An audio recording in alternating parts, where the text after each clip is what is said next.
Hello and welcome to How to Learn a Language. Yep, the name says it all. I'm Lindsay from Lindsay Does Languages, and I'm here to help you learn languages better, any language, any level. On this podcast, you'll get jargon-free linguistics insights to level up your fluency, practical mindset tips to tackle those inevitable learning wobbles, personal language diaries from me where I share my own progress and honest experiences, and exclusive looks behind the scenes of Language Life, my coaching program that helps people speak fearlessly and intuitively by taking control of their learning without pressure or one-size-fits-all methods. If you are ready to move past perfectionism and finally start speaking the language you want fearlessly, confidently, then you are in the right place. Let's dive in. How to stop comparing yourself to other language learners. Okay.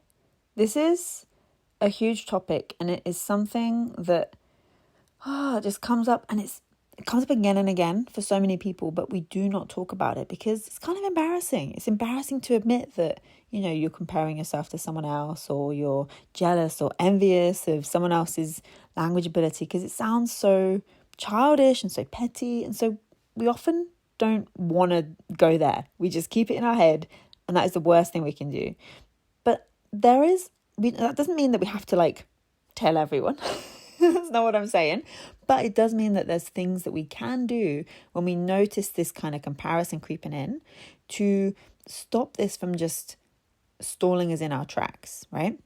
So first up, you are incomparable. Everyone is incomparable, right? You only ever see someone, somewhere where they are at and how they want to present right now, right? You never see the full picture. It's like the tip of the iceberg, and then underneath is everything else. You don't see when they started, the difficulties they faced, the plateaus, the weeks of missed study, all the guilt they felt for that, the dodgy language exchange encounter that almost had them stop entirely because it was so gross and icky. You don't see any of that. That's all the underneath the surface of the iceberg, right? You just see the tip of the iceberg and you think, oh man, they're so great. I am not that good. They're so fluent. Right? But we can switch those feelings of comparison to something much more positive and productive when we take on that mindset that I talk about all the time inside Language Life, and that is curiosity, not critique. So that, they're so good, they're so fluent, I'm not, I suck, becomes, I notice how I'm feeling. I wonder how I can use this to motivate me to do things differently. Now, that's not to say that it's always going to be a case of you needing to do more or do better because you're doing it all wrong. It's just differently, right? So we're switching our action in response to that feeling to be something more positive. But before we do that, I do want to just mention, and I think this is really helpful when we're thinking about comparison. Comparison is really, really natural.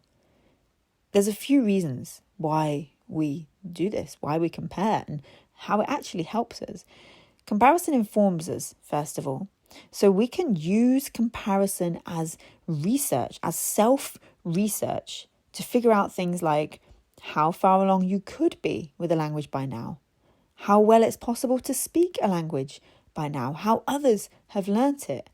And then, of course, it informs you on all of those thoughts and feelings that you've got kicking around your head. I'm doing worse than them. I'm doing better than them. Go me. All of that is all information. So rather than thinking, that is the feeling, that is it, I now believe that, I agree with that thought. No. Think of it as information, right? Curiosity, not critique. Comparison also protects us. So we're actually quite fragile. So we often compare our past self to our better present self. And that can give us motivation to then turn envy to inspiration. It's a protection when we do that, when we compare our past self to our present self. And comparison helps us to fit into groups. So where do I find my people? Well, it helps with identity, but it also makes it too easy to then compare between other groups as well. So all sorts of reasons comparison kind of comes into play and can be useful. But the main thing that I want you to take away from this is that it is information. It informs us if we choose it to be information. Now, based on various different research studies, so I'm going to just quote you the names. You can go and dig into this if you want to. From Salovey and Rodin, Exline and Zell, Alike and Zell, and Van der Ven, there are some things that we can try to do in response to that feeling of envy. First up, self-reliance. So this means that you trust your own process. You trust that you are doing the thing the right way and that you are going to get to where you want to get with this language. So how can we where do we go from there? Just trust you're doing good. Like, that's not enough, right? Well, revisit your goals. Are they still aligned? So let's say you set a goal to do Duolingo daily. Well, when you take a moment to just think about that right now, maybe you know that memorize is more aligned with where you're at, adding individual vocab beyond the basic phrases. So maybe you don't worry anymore about completing Duolingo first. You trust yourself on this and you switch as needed, right? So there's that self-reliance that we can kind of find, believe, trust. Ignoring. And I probably laughed out loud when I read this in the research. It's easier said than done, right? Like, just ignore the feeling of comparison. Just ignore those thoughts of envy. Like, yeah, okay, right, sure.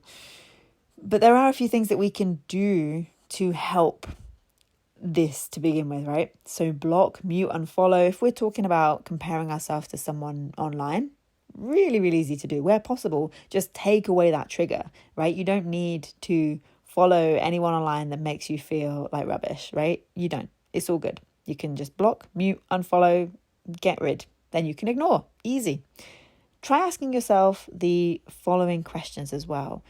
And I think this will be kind of like, a little bit eye-opening sometimes. Does their success mean that I can't have equal success? Spoiler, the answer is probably no. It does not mean that you can't have equal success. Of course you can. One person being good at a language doesn't take up that place from someone else. Like, there's no limit to how many people can learn a language and do it well. So their success does not mean that you can't have equal success. Am I envious because they have or are something I think I should be, or because they have or they are something I actually want to be or to have? Ooh, now this one, I love this question because this also then eliminates a lot of that feeling straight away. If you are actually like, well, yeah, I'm kind of envious because I think that's what I should be doing. That's how fluent I should be. Okay, whatever. Forget that. Who cares about should? We care about you and your decision and what you really want with this language, not what you think you should want, right? So if it is a should, we can ignore it. We can get rid straight away. If it is a want, then we can use that information. It informs us and we can decide, okay, there is something I want. How can I get that for myself? And finally here, what else would I rather be thinking and obsessing over right now? So you know how like sometimes you get stuck in that kind of loop and you're just like, it's taking up all your time, all your brain space. What if you just think, what else do I actually want to think about? Try and think about that. Try and like focus your attention elsewhere onto something that is much more interesting for you. Okay, so we've got self-reliance, we've got ignoring. Next up is self-bolstering. So this is about thinking about your strengths. So identify your key strengths, your recent achievements, write them down, say them aloud, put them somewhere, not just in your head. And then remind yourself that for every individual that you look up to, there is another looking up at you too. It's like this just long chain of people going, wow, wow, wow, wow, wow, right? You are that person for someone else. Examine the core of the belief. So again, another one that can be quite useful to write down. You can do it in your head, but it can be useful. Write down all the thoughts that you're having that are fueling this envy. And ask yourself this: are these actual facts with real hardcore evidence? For example, maybe you have this belief, it was so easy for her to learn Korean because she lived there for years. Well, was it easy? Was it really easy? Like, You could live somewhere, make zero effort, and it just doesn't happen. Or you could live somewhere, make a lot of effort, and it happens. Are we really going to reduce someone else's experience that you know so little about to, it was so easy? Like, it's kind of insulting, right? We do not know that that is actual fact. Or would you rather come from a place of empowerment with this? So rather than that belief of, oh, it's so easy for her to learn Korean because she lived there for years.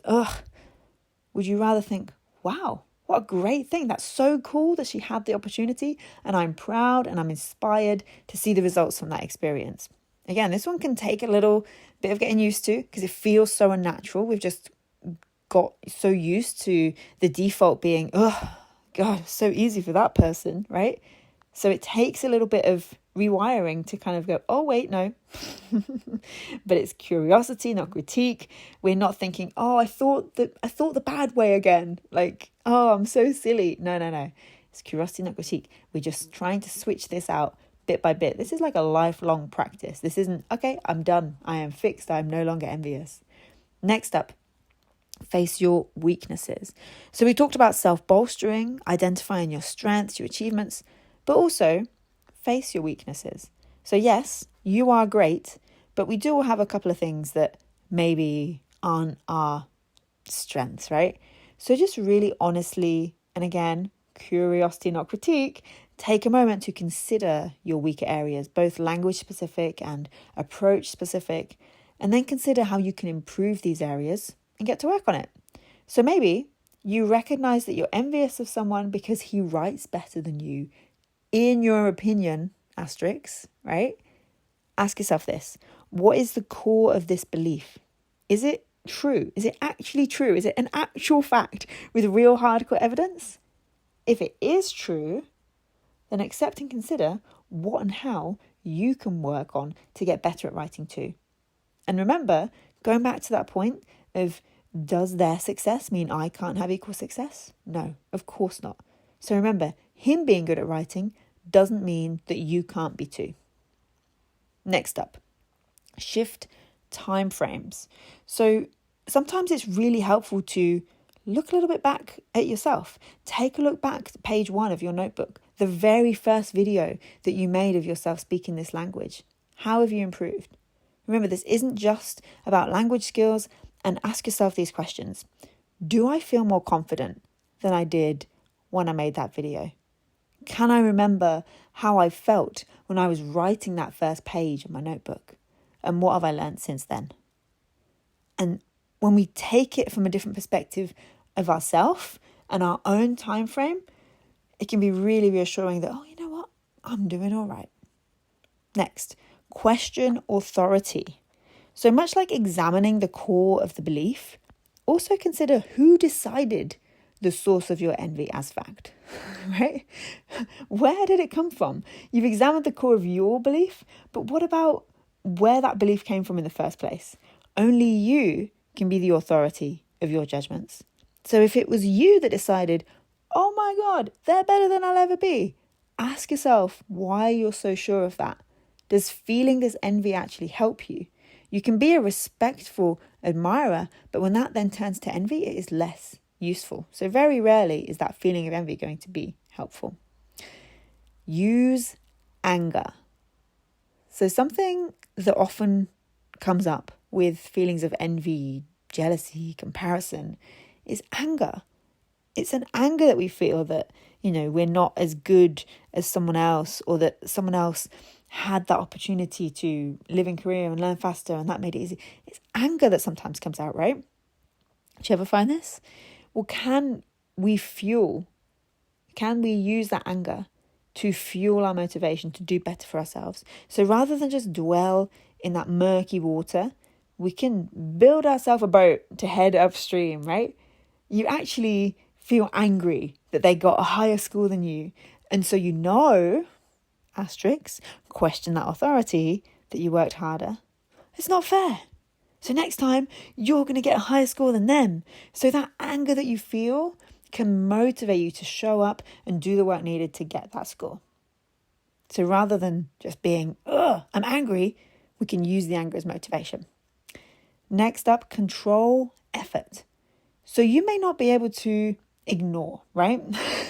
Like I said, that one kind of made me laugh a little bit. Like, ignore, okay, yeah, whatever, easy. You might just be feeling all the envy. You can't control that you feel it, but you can control how you show up. You can control the effort that you put in response to that feeling of envy, jealousy, comparison, frustration, anger, whatever it might be. So keep showing up, keep doing the thing, keep making an effort. And no matter what, you will always slip back into that feeling of envy of Bob's French skills. Okay, feel it. Just let it exist. We're not trying to stop any feelings here, by the way, with any of this. We're just like noticing the feeling and then being able to react better and respond in a more like productive way, right? So feel it. And then control in response to that feeling how, when, why, and what you do when you show up to learn that language. So you might not realize, but the envy may even begin to diminish as you do that, right? Which is really, really cool. And then finally, now I like this one. Congratulate. Write a list of 5 to 10 people. Maybe it's just one person who is like always like, oh man, however many people that you have felt envious towards when it comes to language learning. Maybe you check their latest social media post or you find their email address. Like, find those people and then write them a supportive comment, email them, send them a text, congratulating them on something that they've done recently. Like, turn that feeling into something positive rather than sitting and like stewing in your own filth. Put something good out in the world, right? So you see like, oh, they've just, I don't know, the person that lived in Korea for 3 years, whatever, right? Oh man, they're getting to go back and live in Korea again. That's so unfair. Okay, that's how I feel, but I'm going to turn it into something positive. I'm going to turn it into congratulations. And then maybe not in the same moment. Maybe it takes a day before you go back and you then comment on that post. This is so cool. I'm so happy for you that you get to go back, right? Just sit on it as long as you need, but remember to come back and congratulate. And I think with a combination of these things, we're able to begin to stop comparing ourselves to other language learners.